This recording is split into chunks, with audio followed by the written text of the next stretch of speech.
Assalamualaikum warahmatullahi wabarakatuh. Selamat datang di YouTube channel Ensiklopedia Islam, sebuah channel YouTube yang memberikan informasi mengenai dunia Islam secara fun, santai, namun insya Allah kredibel.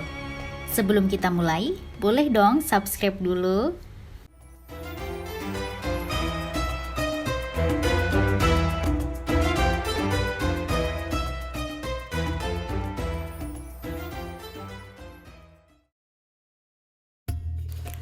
Bulan Ramadan berakhir dan meninggalkan umat Islam. Begitu cepat terasa waktu hingga Ramadan tinggal beberapa hari lagi. Salah satu kegiatan ketika bulan Ramadan yang pasti dilakukan adalah tadarus Al-Quran atau membaca Al-Quran.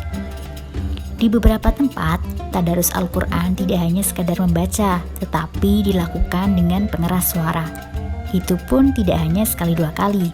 Biasanya kegiatan ini dilakukan ketika pagi selesai sholat subuh, siang selesai sholat zuhur, sore setelah selesai sholat asar, dan malam selesai sholat tarawih.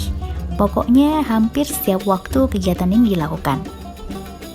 Ketika bulan Ramadan, tadarus Al-Quran ini juga variatif pembacanya.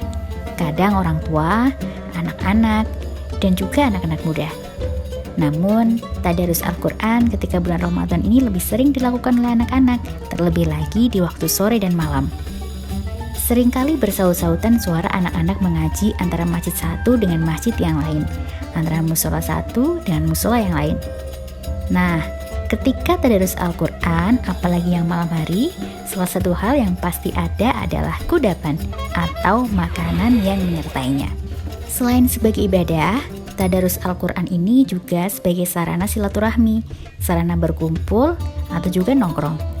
Berhubung orang-orang sedang berkumpul dan sudah lewat waktu berbuka, maka satu hal yang pasti harus ada dalam kudapan tersebut. Maka wajar kalau tadarus Al-Quran ketika malam hari itu kadang lebih ramai orangnya. Ya salah satunya karena banyak makanan sih. Selain kegiatan ini lebih enak dilakukan ketika malam hari daripada pagi, siang, atau sore.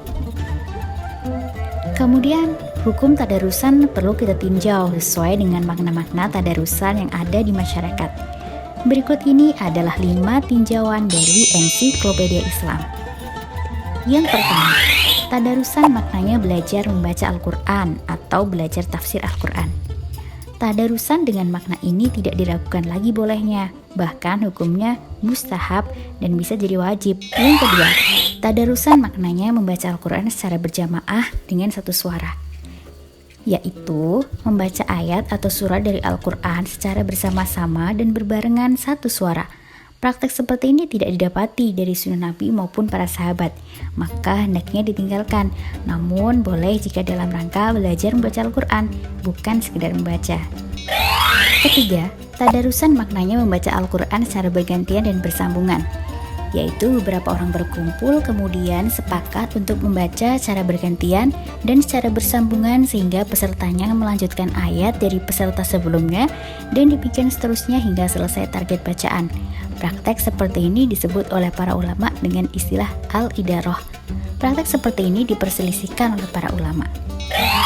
Keempat, tadarusan maknanya satu orang membaca lalu yang lain hanya mendengarkan. Ini tidak ada perselisihan di antara ulama tentang bolehnya. Kelima, tadarusan maknanya membaca Al-Quran sendiri-sendiri namun di tempat yang sama. Ini juga tidak diragukan lagi ya bolehnya dan termasuk mendapatkan keutamaan. Karena hukum asalnya ibadah itu dilakukan sendiri-sendiri kecuali terdapat dalil yang menunjukkan dapat dikerjakan berjamaah. Demikianlah penjelasan mengenai tadarus khususnya di bulan Ramadan. Akhir kata, kini Ramadan akan pergi meninggalkan kita. Masih ada harapan di akhir Ramadan untuk menyesali segala kekurangan dan berbenah diri menggapai ampunan. Di akhir-akhir Ramadan ini, jadikan yang terbaik sebagai penutupan. Bagi yang belum hatam Al-Quran, mari kita kebut untuk segera menghatamkannya ya. Wallahu a'lam bishawab. Wassalamualaikum warahmatullahi wabarakatuh.